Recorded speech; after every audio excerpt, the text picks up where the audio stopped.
Vous êtes communicant et votre direction attend de vous que vous produisiez 1, 2, 3, 4, pourquoi pas 5 communiqués de presse par semaine. Question, mais pour dire quoi?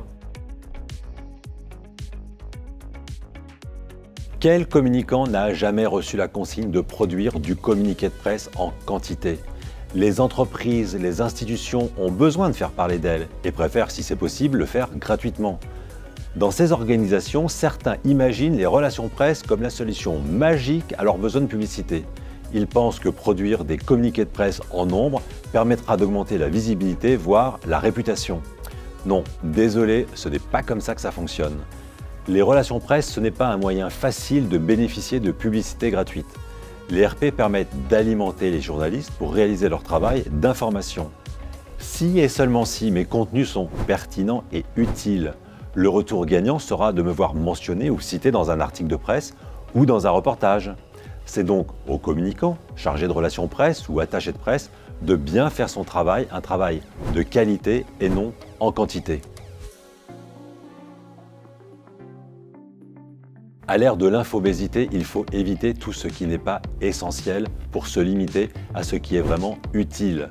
Par exemple, je limite le nombre de mails envoyés aux journalistes qui en reçoivent des centaines par jour. Et si un journaliste ne m'identifie pas ou si l'objet de mon mail n'est pas suffisamment parlant, je réduis mes chances qu'il soit lu et même qu'il soit ouvert. Je limite aussi le nombre de sujets partagés. De toute façon, une même rédaction ne parlera pas de moi dans toutes ses éditions ou parutions.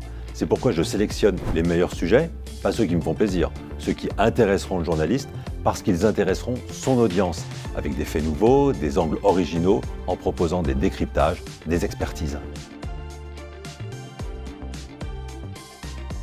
La réponse est non, pas de service minimum de communiqué de presse sans intérêt qui ne généreront aucune retombée.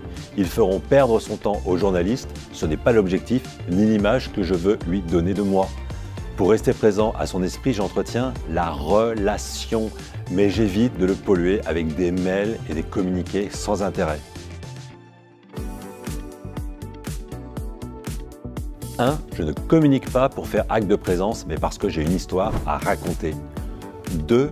Si j'ai plusieurs histoires à raconter, je sélectionne la plus utile pour le journaliste, celle qui aura le plus de chances d'être reprise. 3. Je fais simple et efficace dans mon approche et mon écriture. Un coup d'œil sur mon objet de mail doit suffire à comprendre son intérêt.